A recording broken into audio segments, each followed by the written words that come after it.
Hey everybody, welcome back to Enjoying Retirement. Today we're going to take a quick day trip from Santa Fe up to Taos Pueblo and check out a couple of the sites along the way and on the way back. So hang tight and I'll describe how you can do all that in a few hours. Well, it's about an hour and a half drive from Santa Fe up to Taos and 70 miles. You take Highway 84 to 68. From there, you've only got a few minutes to the Pueblo and then a few more minutes over to the bridge over the Rio Grande Gorge, which is worth the sight. And then we're going to come back home. Hey, but we're going to start in Santa Fe Plaza. For my money, the Santa Fe Plaza is the best place to go to get Native American jewelry. It beats Albuquerque, in my opinion, as well as the Taos Square. So anyway, here we go. Now, this is about 7,000 feet elevation, so once you get closer to Taos, you just get some beautiful landscape. I recommend stopping. Now, Taos itself, like I said, I'm not a big fan of the town square, but there are some good historic sites to see there, like the Kit Carson home and the Governor Bent home. So go ahead and take a look there. The square itself is just too touristy for me, except for this one place, At Cities. And it's not on the square, it's across the street, but it is Native American owned, Native American operated, and caters to true Native American artists of all sorts. So I highly recommend that you go there and take a look. Maybe have lunch in Taos and then head on over to the Pueblo. It's just about a 10-minute ride up. You pay your entrance fee and then you go in. Yes, this is the UNESCO World Heritage Site. And you can see why this style of home is called Pueblo style. You'll see that all throughout the Southwest, mimicking that. And there is the St. Jerome Church, built in 1850. I believe it's the fourth one built on the site. And later on in the video, we're going to take a look and see what happened to the third one. Not allowed to take any pictures inside. Hey, this is still a living community. I believe they said they have about 10 families still living there.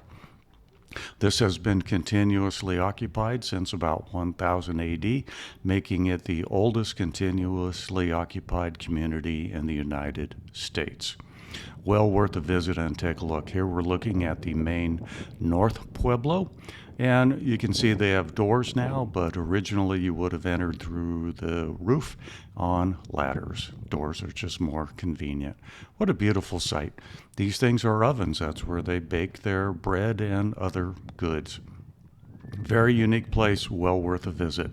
Now here's the stream. It flows from Blue Lake, which is on tribal land, and it provides all of the fresh water to the community. They protect it quite well, so please don't disturb it. There's a look back at the hills as well as the North Pueblo. And here we are on the south side taking a look at the South Pueblo. It is much smaller, but still quite unique. This is all made out of adobe, which is basically earth, straw, and water mixed together, formed into bricks and then sun-dried. And then once they build it, they put a wash of plaster on the outside to protect the bricks. And about every October after the monsoon season, they will come back and apply fresh mud to the outside. And here you can kind of see how it's built, using logs to provide the framework and then the bricks. Just a beautiful home here. And remember, some of these are still occupied, so treat them with respect. And now we're headed back over to the north side to take a look at the third church dedicated to San Geronimo here. It was built in 1726 and was destroyed in 1847 as part of the Taos Revolt with the Mexicans and the Puebloans against the U.S. who recently occupied New Mexico. The attackers fled into the church and it was destroyed by the U.S. Army. Anyway, hey, while you're there, make sure you check out the shops and help support the local economy. 13 miles west of the Pueblo is the bridge over the Rio Grande Gorge. I highly recommend going there. There is a walking area along with several cutouts that you can stand and look down.